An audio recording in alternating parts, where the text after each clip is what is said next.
Good morning, everyone. I hope you guys are all having an awesome day. It's a beautiful day outside, not too hot, not too cold. But let's get cracking over here with this very interesting scenario that the book throws at us. And I think everybody's first reaction might be a little different than what the halacha tells us. So if you cheated and looked ahead, I mean, it's not cheating, right? But if you cheated and looked ahead, right? So I guess tell me what your thoughts were, right? If that's your thoughts, that's awesome, right? But I think that there's an important nuances that we're going to have to delve into to really understand what's going on over here. So the scenario is a teenage girl is visiting her cousins for Shabbos, right? And after a few rounds of beautiful music, zmiros, right? That's singing on Shabbos, right? Her uncle says to her jokingly, "I bet you that the Tenenbaums, right? The tone deaf Tenenbaums don't sound like this, right?" And I guess he's a Tenenbaum, right? It's a good Jewish name, Tenenbaums, right? And he was saying it jokingly, "Don't sound like this." The next week at home, when her family makes a weak attempt to sing, right? Attempt, she pipes up. Even Uncle Shirley knows we're the tone deaf Tenenbaums. Right? Is that rechilas or sharing a family joke? Right? Are you allowed to say that? Is she allowed to say that, or is that sharing a family? Now, her uncle saying it at the Shabbos table. That's not our discussion right now. Is he allowed to say that or not?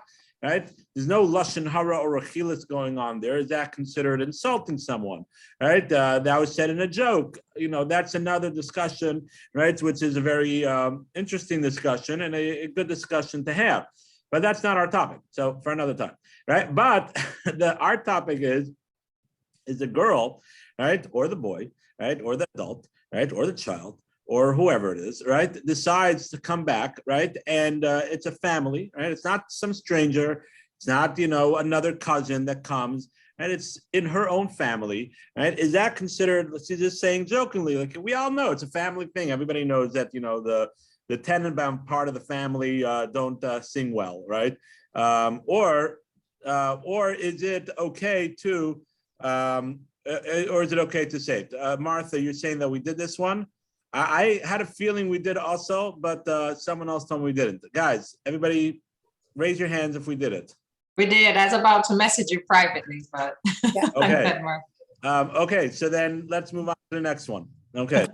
Yeah, I had a feeling we did this one. Let's just quickly, it's okay, right? Let's just quickly, since we already asked the question, let's just quickly say the answer and just talk about it for a minute. Review is always a good thing, right? The Talmud tells us that once you review something at least 4 times until it's considered like he had it, it actually says 40 times, right? 4 times is considered this one time is like you actually finally learned it. The Talmud says that one of the rabbis reviewed it over 40 times until it was considered like he had it in his back pocket, right? So review is always good. So the answer is, right, and this is where it gets into nuances. We'll go through it very quickly, right? The answer is that in essence, it is rechilus, right? Because again, you are saying something that someone else said that is negative. Right, that is the characteristics of rechilus. Right, the definition of rechilus is when you're saying something else, someone else said something about you or about this group that is a negative thing. What we did talk about last time, we expanded on this, is when it is truly known and it's really with just a small amount of people, it's not something that's really hurtful, then it could be just a family joke. And one has to be very careful if there is someone that's sensitive about it in the family, that even though it's been a family joke, but still it's a family joke, that there is sensitivity behind that. Right? That doesn't help that there's a family joke. If it's a family joke and everybody knows and we all joke about it and it's really, no one's sensitive about it, right? So then it's okay. I wouldn't say it's okay to go ahead and say it, right? But if it's said, I wouldn't call that rechilus, right? Because that's something that is not going to hurt anybody because it is a family joke, right? Rechilus is when you say something that someone else will get offended by or hurt by, that someone else said that about them, right? That is only when someone will get hurt. But if it is, it's amongst close friends. I've been friends since, I don't know, preschool, and they hang out together. And there's always the same joke that is said. It's so lame, but it's so funny, right? Only for those people, right? So then, that's not, well, I won't call that rechilus. Jim, you wanted to say something? I wasn't here last week, so I'm sorry I didn't get the discussion. What if the young girl at the table, when she went back to her family, thought it was funny and said, "This is hilarious. I was just there. They were talking about how bad we sing, and they're right. We're terrible." That doesn't make a difference. If it's Because something, then she wasn't offended. right, she wasn't offended, but maybe there's a family member that will be offended. Okay. Right? Maybe All right. the father, or maybe one of the Okay, brothers okay, or siblings, All or right. right, would be offended. So therefore, right, even though she presents it as oh, so funny, right, but still, right, a joke does not give permission to hurt someone's feelings, Okay. right? Thank you. And if someone's feelings will get hurt, so then that's rechilas if it's said in this scenario. We're very honored to have another of our members join in person. Right, this is a groundbreaking. We're up to 2 in person. I encourage everybody that's able to. Of course, those that can. We're very happy to have you guys on Zoom. But we have Emily Rosenbaum in the house. Right, yeah, there you go. Good to have you, and good to have you in the house. My feet's up between a couple here. Okay, so you actually didn't really miss anything, because I by mistake, not by mistake, it's review. It wasn't a mistake, but it's always good to review. We reviewed over our last halakha, but I do want to talk about grow your humility, right? And even if we said this last time, I don't recall saying this. I remember doing the halakha last time. I don't recall saying this last time. I think this lesson is extremely important regarding anger, right? And arguments, anger and arguments, and remembering the feud of all feuds, right? So just if you read through it quickly, but when people argue with each other, and not just kibitzing arguing or intellectual argument that they disagree, but when it's an argument that is a korach kind of argument, right? It's a personal argument. It becomes very tedious, and you can't can look at the other person, and you can't you're upset at the other person. Those arguments, right? As we call those arguments, and the other ones we call a heated discussion. That's the way I calling it, right? When it's a disagreement, that's a healthy disagreement. Husbands and wives disagree, colleagues disagree, but that's a heated discussion, right? When it's an argument, right? Most times, right, people just stay deadlocked in their position, right? And very often, right, the people get upset at each other, right? And they can't talk to each other. And they, I told you guys, I think I mentioned this, I don't remember, this class or a different time. I was on one of these groups that I'm on, right? Someone posted a question. He said that he was mediating in between two siblings that haven't talked to each other. It was like 25 years or something. Right. And they finally through email, through the grandchildren, I think it was the grandchildren, right? Finally, through the grandchildren, right? They agreed to meet each other, right? And he was a rabbi of one of them, right? And other person agreed to have the rabbi, right? Sit there and make sure to mediate and to make sure that the relationship, that the argument doesn't go out of hand, right? And because they haven't talked to each other. They haven't talked to each other and met each other for 25 years, right? It was, if I remember correctly, it was 25 years or even longer. These things could go on forever, right? These things could go on forever, right? And they give a very beautiful idea, right? It says that, it says in the Torah by Korach, right? There shall not be another dispute like Korach. So there's a positive commandment, right, of not arguing with someone like Korach, a disagreement like Korach. There's actually it's a prohibition in the Torah, the positive commandment, that you're not allowed to have a disagreement, right? In that sense, like a Korach kind of sense. But they have a very beautiful interpretation over here. Usually this is interpreted, as we just said, that there's a prohibition between Jewish people fighting with each other in an argument like that. Right? It's not just, okay, it's not good for the Jewish people, and achdus and yachad and all that beautiful stuff, which is very important, but it's actually a prohibition. It's a prohibition in the Torah, just like eating milk and meat, right? Just like eating milk and meat, right? Just like, not driving on Shabbos, right? Just like any of those things, there's a prohibition in the Torah, right? That you're not allowed to have a disagreement. You're not allowed to have a disagreement with another Jew, right? But there's another interesting interpretation that I saw, right? It's brought down right here. And what does it say? What does it mean? There will not be another dispute like this. It means to say that one has to reflect on their disagreement and realize that there'll never be another dispute like Korach and Moshe. Meaning to say, what does that mean? Because Moshe was 100% correct and Korach was 100% wrong. Never again will there be a disagreement like that where one party is 100% correct and one party is 100% wrong. Meaning to say that someone has to reflect internally and realize when they're in a disagreement, it takes two to tango. And it takes two to tango. It takes two people for a disagreement. That's why in Pirkei Avos, right, when it speaks about the machlokas Korach and Moshe, how does it present it? It says Korach ve'adaso, Korach and his people. All the commentaries ask, that's not Korach and his people, they're all on the same side, they're arguing with Moshe. And when it speaks about a disagreement, that's for the L'Shem Shamayim, for the sake of heaven, it says Hillel and Shammai. Okay, two opposite opinions that disagree with each other. But when it speaks about Korach, it says Korach, it doesn't say Korach and Moshe, it says Korach and his people. Commentaries say, because that's the idea over here, Moshe was not part of this disagreement. Moshe was 100% correct. Korach and all his people, they were disagreeing with it. They all wanted the priesthood. They were all disagreeing with each other, right? And they were 100% wrong. But when the Torah said, the Torah is telling you, you know how to make sure that you get out of yourself and go ahead and have a discussion with your friend in a healthy manner. Go ahead and apologize, right? Go ahead and try to mend relationships.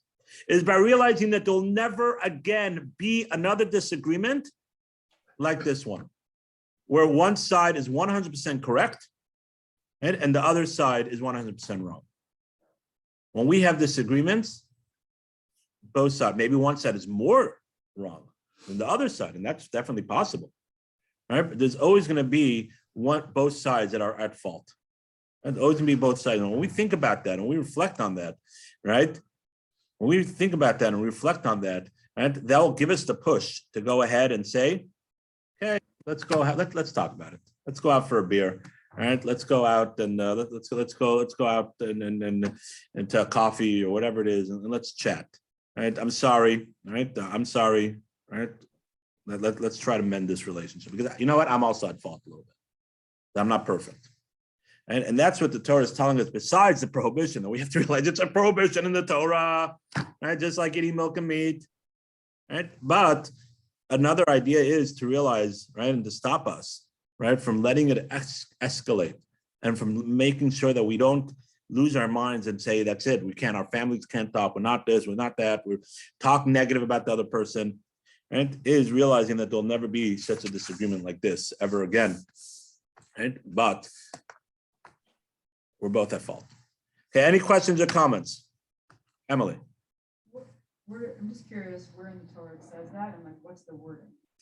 Okay, so in the Torah, in Parshas Korach, which is in a couple of weeks actually, right? Parshas Korach, it says, right, that at the end of the disagreement, do I have a chumash here? Nope. You want to give me a chumash? Right? At the end of the disagreement, this on the shelf, this would be a blue chumash. Oh.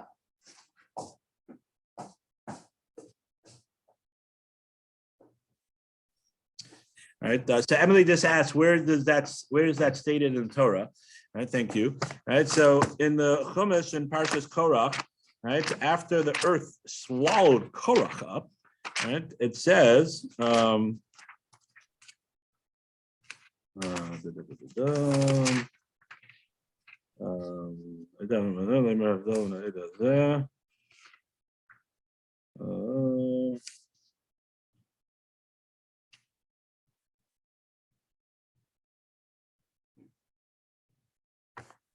right, so it says in the Torah, 1 second, yeah, 17:5.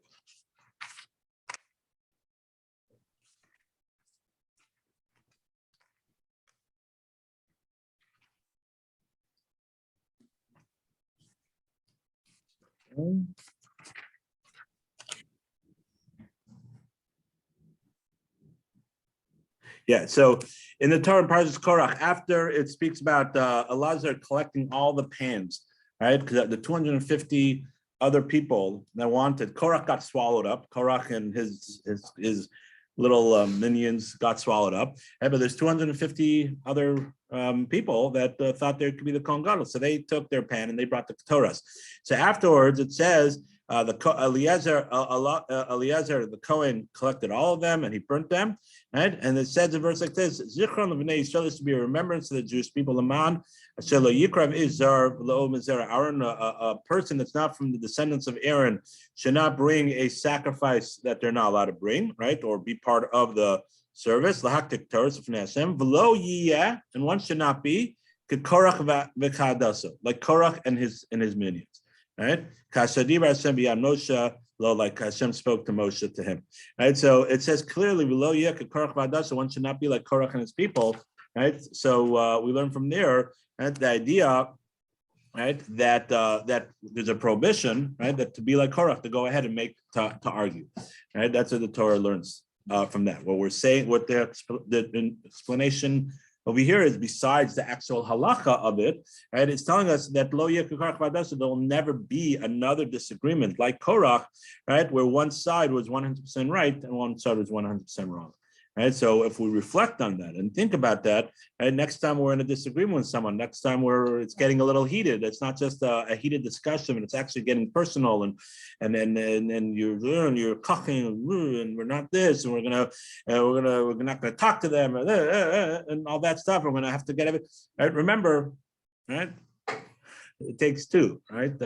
Yes, that person might be more wrong, but you're also at fault for a little bit. Right? So that's where it says in Torah. Good question. Any other questions or comments before we move on? Okay, so let's move. Yeah, go ahead, Martha. I was just going to say that a lot of times after that 25 years, that people don't even remember what the argument was. They just remember they're not talking to each other. And no, it separates families. That 100% true. 100% true. 99% of the time, right? I don't even think it's 25 years. Usually, it's like a couple of months, right? You don't remember what the actual disagreement was, right? It's just you have such hatred and such animosity and such a deep-rooted nothing. So it's not the issue. It's just of course it's not. And if you go back, you would even laugh at yourself or be so embarrassed of that was the thing that caused the whole thing. Like really, like time has passed and something moved on, and that was like nothing compared to life itself. Like that was something to miss each other's chasanas and things like that, or bar mitzvahs, or just Shabbos togethers, or things like that. 100%.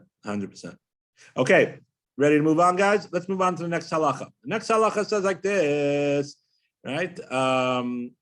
Okay, the next halacha. A teenage girl is visiting. Oh, that's what we just did, right? There's like this movie that you're on a loop for 24 hours. You keep on seeing the same day over, right? Yeah. So I'm like on the same halacha over and over again, right? Right. Okay. Your neighbor installed an Olympic-sized swimming pool. Wow. Okay. Right. And promptly let everyone know that no one is invited to enjoy it. Right. Big sign in front of the yard. Right. There are those people that put signs in front of their yards, right? Whatever they want, but this person is, no one could use my pool. Right. Some people say, you have to drive safely. Right. But whatever. Right. But some people, this person, big thing, no one's using my pool.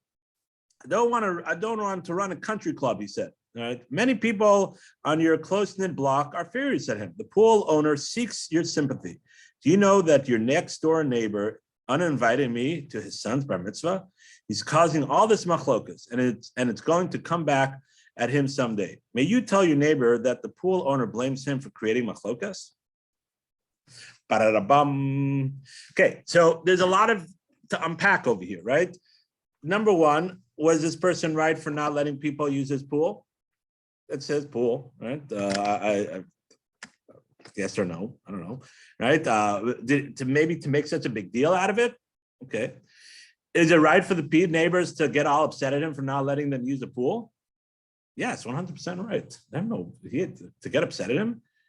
Okay, it's maybe not neighborly, right? It's a small knit community, right? He's the only one, right? But to get angry at him to that extent, being all those things put aside, right? This person now, let's just call him Ruvain, right? Ruvain coming over to you and saying, or Chai Sprinza, right, comes over to you and says that, we were uninvited, right, to a bar mitzvah, which is ridiculous, right? This is a little extreme, right? But you know what? I want to bring out a point, right? It is a little extreme, but I think this is a tremendous lesson. When we get caught up within ourselves on something that we think that we were hurt, or when we get caught up within ourselves about something that we think is wrong, we do things that have no seichel.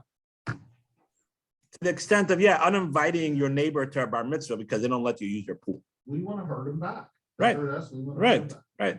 Exactly. Right. When we, like Jim said, they hurt us, they didn't hurt you, right? They just let you do something. But when we get caught up in ourselves, we do things that to the outside, if we take a look at it from an outside perspective, looks ridiculous. Right? Okay, but that's a different point, right? That's not our discussion. It's an important point to remember, right? That when we respond and when we react, right? Let's think about it. Is this a measured response, we entitled that we look ridiculous to an outside person? What's reading it now, it looks ridiculous, right? Uninviting someone because they don't let you use your pool. Okay, right? But that's not our discussion either, right? Our discussion is, right? Is it rechilas, right? For you to go tell your neighbor, right? That, hey, listen, and you even have to have a good reason. Listen, the person he's claiming that you're the one that's really spreading everything. And look, even when and uninvited him for the bar mitzvah, right? Like, hello, like, let's just leave this alone. It's okay. He doesn't let us have the pool, but and he's blaming you for everything. You could go over to him, right? And just some of the things that you guys might say, which I'm sure you will, right? But just to put it out there, you could definitely go over to him and not say anything about what the person said. You could just say, hey, I know he doesn't let us use the pool, and I wish that he would let us use the pool, even if it was an Olympic-sized pool. I don't know, it's a regular pool, right? I don't know why it had to be an Olympic-sized pool, but okay, right? Even if it was make it worse, right? Right. They have a slide and a hot tub and a waterfall, right? Okay, right. Let's just make it really exotic, right? They have a lazy river in the backyard, right? Jim's getting all excited. But so you could say, listen, yes, it would have been nice for him to do it, but listen, every person's entitled to whatever. For some reason, this is where he's, we're off neighbor, we have barbecues with this, that, but for the pool, whatever, it's something new. Maybe in a couple of months he'll let us, right? Something new, something fresh. And you could definitely go over and talk to your neighbor to try to to mend the relationships and to be a broker of peace. And on the contrary, you should, right? Be the students of Aaron, run after peace and try to create peace, right? But the question is over here, you're trying to create a tactic, right? Where if the other person knows that he's blaming you, right, for being the machlokas, maybe, they'll sort of trigger something, right? And you think they'll trigger something for the good, right? Or you're just a schmoozer and you want to say that, right? Are you allowed to say that, yes or no? What do you guys have to think? Or what do you guys have to say? Not what you have to think. You're thinking. What do you guys have to say? Right. I think I say no. It's just stirring up trouble. Okay. So you're stirring up trouble. So I want to add on to the question, because Judy, you're right? Well, like, I think I see it all on your face. It's like this is like an easy one, right? It's an easy one. Like, no, like what? No, right? Like, what's going on over here? Like, right? Yeah, I agree. That's all. Right. And all it's doing is continuing the feud. Stoking the Right, the stoking the unhealthy banter. Right, exactly. So what goes the question, right? Why are they even? I mean, it's an exciting case, right? Oh, Olympic-sized pool, right? But and what goes the discussion, right? If we're in halakha discussion, and let's use our thumbs, right? And let's say, okay, what's the shaila, right? What goes the question? So the question is like this, and this is an interesting point, and this is not necessarily going to work with our emotions, right? But this is going to go work with the technical halakha. The guy knows that he doesn't like him. Right? They don't like each other, right? right? The neighbor that's uninvited, right? The person knows that the pool person, they're right now, they're in a feud. They know that they know they're right. He uninvited him. Now, I want to maybe suggest, we don't know that he doesn't like him. Maybe he's just mad at him about this. So there's Maybe plenty they of were ill- friendly before. So right now, there's plenty of ill will, Right. right? There's Yes. ill will in between them, Okay. right? So there's ill will. Not that, I'm not. There may have been a cordial, good relationship. Right, before, but right now, since the pool, since Right. the lazy river, right? Since the lazy river, right, there's been a ill will in between them, putting it lightly, nicely, right? The relationship's not been on the best. So by you, Emily used the word stoking the coals, right? Are you really stoking the coals, or you're just putting a twig in there? You're not really stoking the coals, right? There's already there's already a fire going on, right? So you're right. As I say, emotionally, I said emotionally, you're right. Is this person doing the right thing? No. Right? Is this person, working on his midah of trying to prevent machlokas? No. Is this person, being v'haftarecha kamocha, love your neighbor as yourself? No. But is he transgressing the avera of rechilus? Because I remember, rechilus is when you are creating animosity, hatred, or ill will for this person because you're telling him that the other person said about him. Right? Remember that there really is ill will. Oh, but he's intensifying. Rechilus, the meaning, peddler, as a peddler goes about selling his word in the terms of the laws of speech, Rechilus defines as a statement made by one person to another, which arouses animosity against a third person. It creates animosity, hatred, right? Animosity between one person and the other person. Is he creating them? Again, I want my lawyer brains out right now, not my emotional good feel, right? Psychologist brain right now, right? I want my lawyer brain. In technical halacha, is that considered rechilus? I don't know technical halakha. L'chaim. Mazel tov. But so he's now creating a new issue. When I say a new issue, the neighbor doesn't know that the pool owner is blaming him for the ill will in the neighborhood. So he's creating, to me, a brand new issue. Excellent. Perfect. That's the answer I wanted. Very good. Right? Yes. Very Yeah, good. I'm done. That's it. Yeah. Jim is I'll be teaching the class starting right, next week. Jim is becoming a lawyer from now on, right? That's exactly the That point. was not a nice thing to say. Sorry, I asked in public. I'm sorry. Right. But no, guys, that is the point I'm trying to bring out. Right. And that's what the halakha is trying to bring out. Even though, right, there is already, and in technical, again, it's not a nice thing to do. It's not the right thing to do. It's not definitely, in the spirit of friendship and things like that.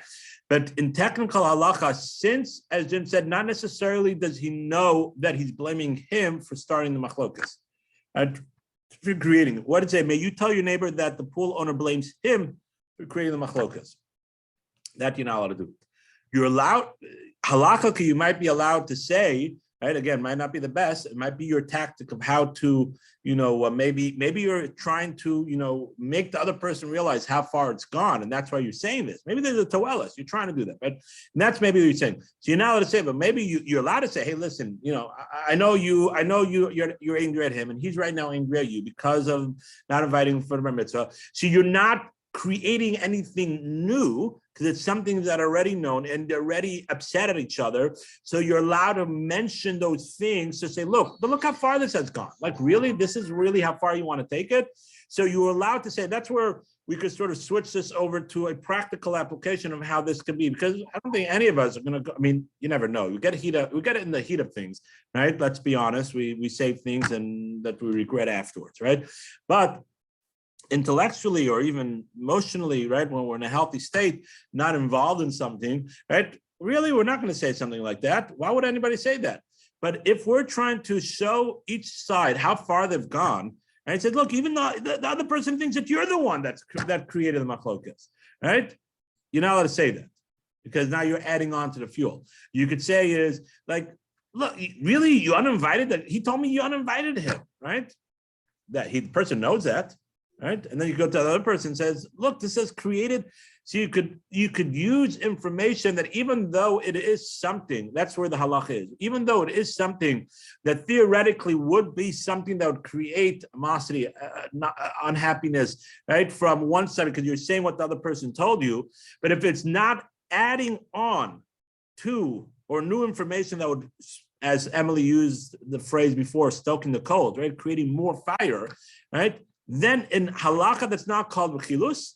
And if you could put that in the context of trying to help the machlokas, then you're allowed to say that, right? If not, you just stop saying it. Okay, why are you saying things for no reason? Right? But if you could put that in the context, but over here, let's even want to use this in the context of trying to alleviate, show how far they've gone. You're not allowed to because that's rechilus, right? Because you're stoking the coals, you're adding on to the fire. Right? That's the point that the halakha is trying to bring out over here. Any questions or comments on this? Emily? Well, No, go ahead first. so here's a different question on it. Do you have to get involved? Like, if your neighbor, because this happens to me, where like someone will come to me, oh, this person did, and I'm like, I get the whole our own and the peace and all of that, but let's say you just don't really want to get involved in it, you know it's gonna lead to you listening to Lashon Hara. Can you just say, I'm so sorry to hear that, that's really rough, and like leave it alone? Like, are you obligated to try to create peace, or can you kind of move yourself away from it? Okay, excellent. So I'm not sure if you guys heard the full question. If you did, great, but I'll just repeat it over again. All right, Emily asked, are you obligated, since we are talking about a case over here of machlokas, and that is something that causes a tremendous amount of lashon hara and rekilos, right? Let's talk about this for a couple minutes. Right? Emily asked, are you allowed to go ahead? Now let me rephrase that. Are you allowed not to, right, get involved in machlokas? There is an idea, as we said, to be Aaron and Radasa, to be like Aaron, right, Ovsov, Verodosov, run after peace and be the peace person, right? There is an idea like that. But are you allowed to say, hey, I'm so sorry, but you just feel that you can't get right? This sorry, yeah, but I'm sorry that you feel that way. But I'm staying Switzerland right now. I'm just really, I'm not upset at you for not letting us. And I'm not. I'm staying Switzerland right now. Right? I'm not sure why the phrase has come Switzerland, because that was the worst thing, tremendous anti-Semites. But okay, right? I know I'm not getting involved. It comes from World War II, right, where they officially were not whatever, but. I'm not getting involved, right? I'm not getting involved, right? Are you allowed to do that or not, right? That's Emily's question. What do you guys think before I give an answer? I think you're allowed not to get involved, because you might think getting involved would make things, or could make things worse. So sometimes it's better to not get in the middle of it. Okay, right? So sometimes it's better not to get in the middle of it, and because you might actually make things worse, right? 100% valid point. Okay, anybody else?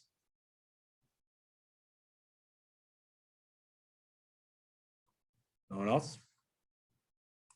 I was just going to say something about what's going on with Ukraine right now. I'd rather not. I know, so that's why I wasn't not talk about Ukraine right now. We have plenty of things to talk about. To be a peacemaker in some way. Right. The question is, are you halakhically obligated? That's my question. Right. So I don't know the answer. Right. So Jim is bringing up a good point. Judy, you're 100% correct, and that is part of the answer to a certain degree, right? But are you halakhically obligated to get involved, or are you able just to say, I want to stay neutral, right? I'm so sorry, but I'm not getting involved. That's the question.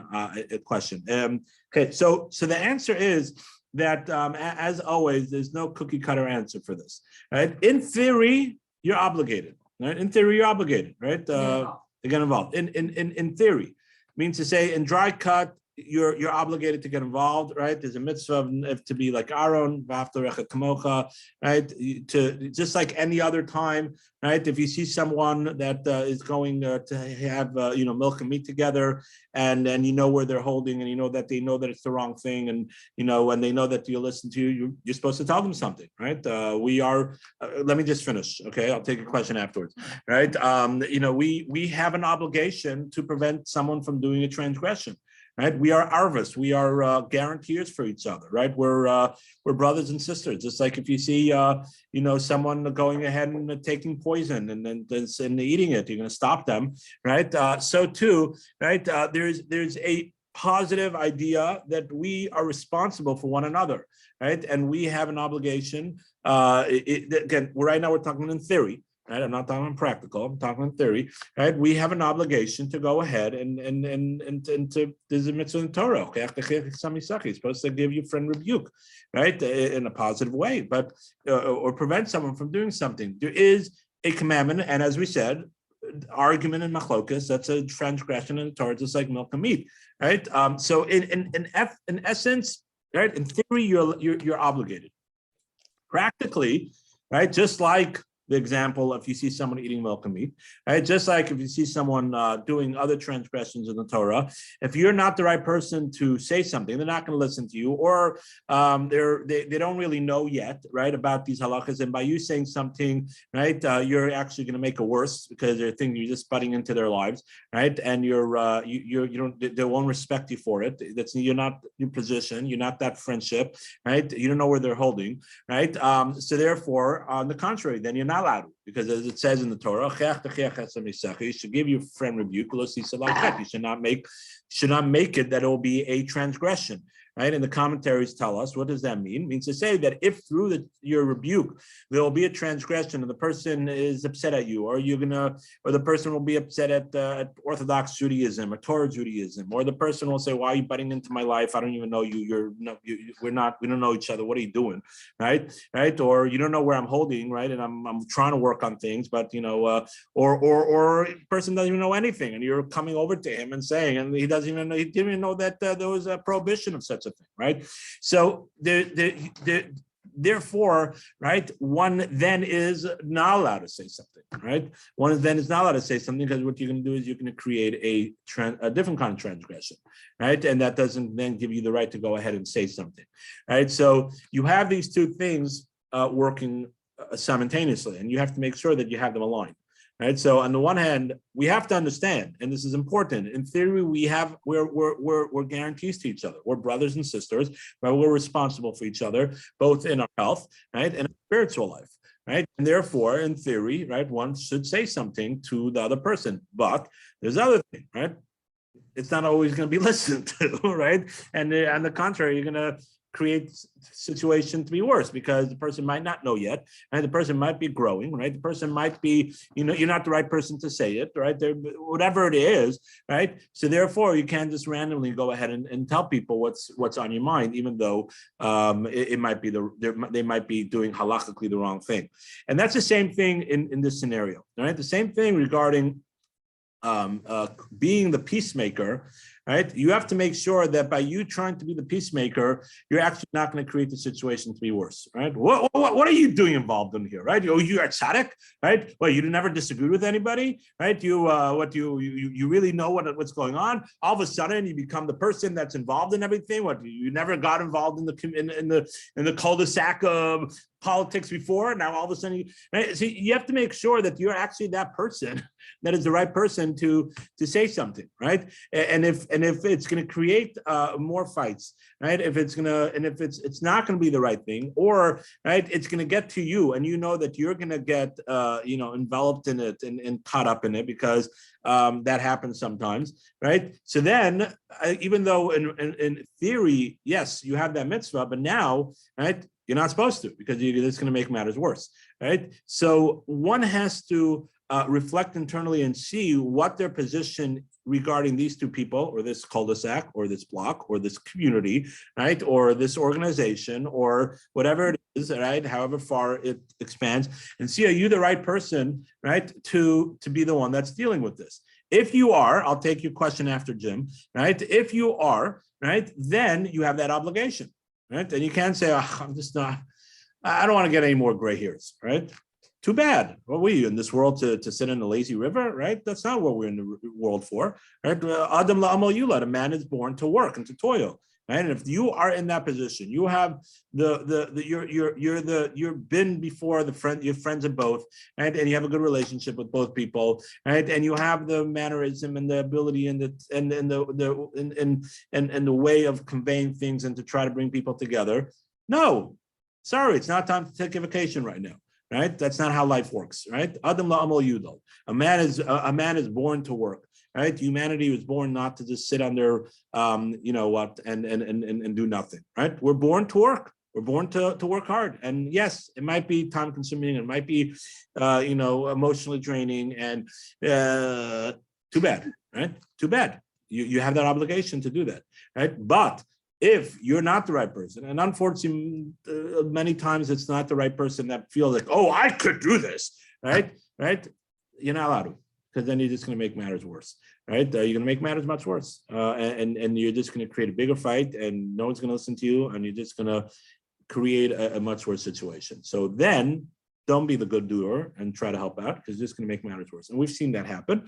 Right? And unfortunately, we've also seen people that really do have the ability sit on the sideline and not do anything. When those people that do have the ability don't sit on the sideline and actually do something, right? Usually the community is in much better shape. Usually the neighbors are in much better shape. Usually the harmony amongst everybody's in a much better shape, because you need those people. And they can't say, oh, I'm so tired, I'm not care for this anymore. Too bad. You'll sleep at 120 for a long time, right? And that's a simple answer, right? Okay, Jim, that's a simple answer. Oh my Right? God, that's a simple answer? Yeah, it's a simple answer. Right? How long does the complicated? We don't have time for that. The complicated answer is on an individual basis, right? Let's just put that way. No, Okay, Jim, and then Suzette, go ahead. it's more a comment. It's a little bit of a question. I'll be as brief as I can be. To me, it's a different situation when you have something that's black and white, i.e., someone's getting ready to pour milk on meat. It's wrong. There's no doubt. There's no doubt that you have the ability to say something when you feel comfortable, and whether you're the right person, I understand is different. But that's an issue that most people with normal abilities can see it's wrong, period, wrong, you can say something. This is a little different, and then now you're dealing with emotions, and it's not so clear cut as to, when I say right or wrong, that's kind of dangerous, but it's not so clear cut as to everything. And so, yes, for most people to intervene on this, they would need to feel like they have the proper skills to mediate, for lack of a better word, that. Other people may feel more at ease bringing up, delving into something where someone's doing something absolutely wrong. It's easy to figure out because you say stop. Right. No, and your point is a good point. And Suzette, you're up next, right? Your point, Jim's point is a good point. You know, there are definitely things that are what we would call more black and white. Now, again, you have to understand with the person that is involved in whatever is happening, and that's where we have to delve to. This is where we have to understand, how does he or she look at the situation, right? Where they come from? Do they know about milk and meat? Do they know about the prohibitions, right? Or do they know, but they just started off on it and they're working on it? And I'll tell you an example, right? This happened a couple of years ago, probably 5 years ago, right? Someone came over to me who said he was a little insulted, right? Because this person was just starting to come to a time, right? And it was raining outside, and yeah, the umbrella story, right? And I know I mentioned this in the past, right? And he came into shul with an umbrella, right? And someone who, you know, there's a prohibition, you're not allowed to open up an umbrella on Shabbos. It's considered like, exactly, right? A lot of people don't know that, right? It's a rabbinic prohibition of, it's considered like you're making a roof because you're opening up, it's creating a roof over your head, right? That's what it is. It's not a structure of a roof with tiles and cement, but it's still putting something that protects you over the head. And therefore, there's a prohibition of opening up a umbrella. It's a rabbinic prohibition of opening up an umbrella on Shabbos. Right? So this person, right, thought he was being nice. He was thought he didn't. Thought he was helping him because being helpful because this person shouldn't walk in with an umbrella and then he'll be embarrassed. Or they walked in with an umbrella, so he told him something. Right? But this person wasn't so. He never even knew anything. He was just starting, and he felt like, okay, people on Eitzchaim are just going to always tell him what he's doing wrong, right? So so one has to know, right? Who's the right person? When is the right time, right? And it's very important. Yes, even though something might be black and white, right? Yes, umbrella is not as black and white because if you know it, it's black and white. If you don't know it, right, it's not black and white, right? So, and that's really about everything, right? Milk and meat, driving on Shabbos, eating shellfish, and for other people, it's eating certain kosher certifications that we don't hold by. Right. Others, it says kosher on it, right? It says K on it. That's kosher, right? And yes, if that's where your knowledge is, that's what you think, right? But that's part of that. You have to understand where the person always says, what? K, it's go. Wait, doesn't go. No, that's not how you go. That person doesn't know, right? So yes, certain things for every person, certain things are black and white, and other things are not black and white. Right. So, but the point is definitely a good point. Something that is, the person knows it's black and white. It's definitely easier to get involved than, something that is dealing with emotions. Great point, Jim. Suzette. Yes, so this just seems like a lot to unpack. And Well said. But I guess the takeaway I'm getting then is that it's very important to know the halakha, but we can't, as you said, we don't know where everybody's holding. I like that expression. And if you don't know that, you really, your obligation seems to be to just stand quiet. If you don't want to offend, if you don't want to turn people off from,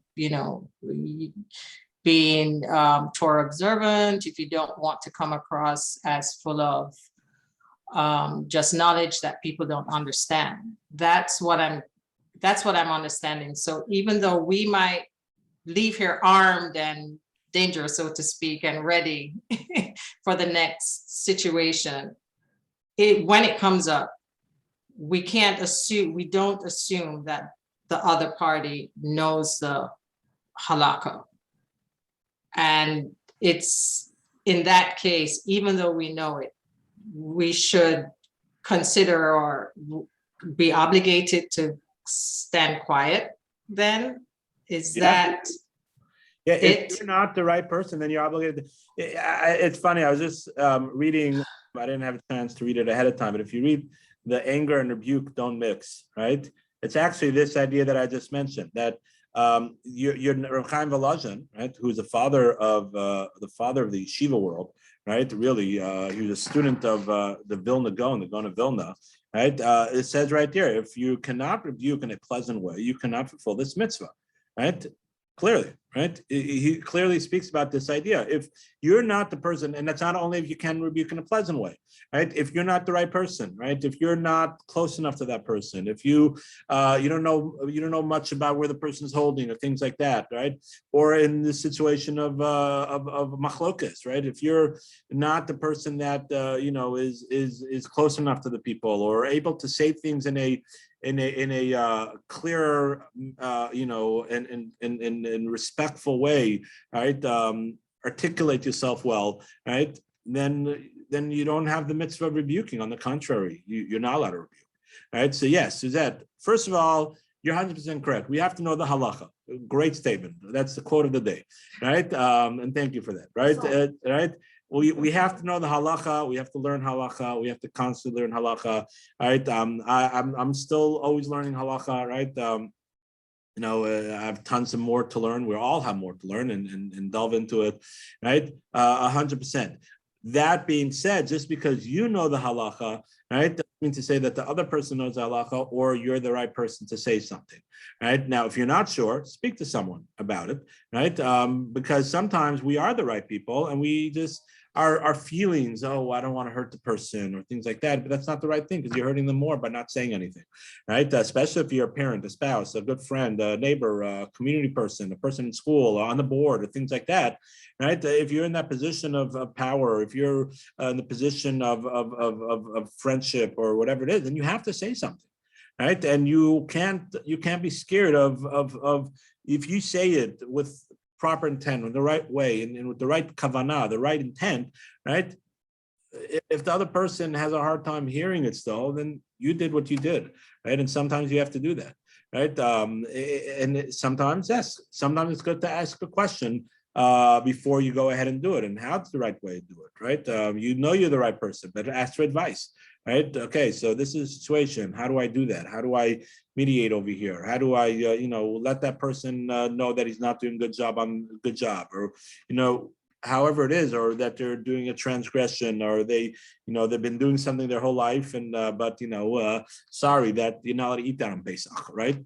How do we do that, right? But so many times we just bow out and say, it's not for me.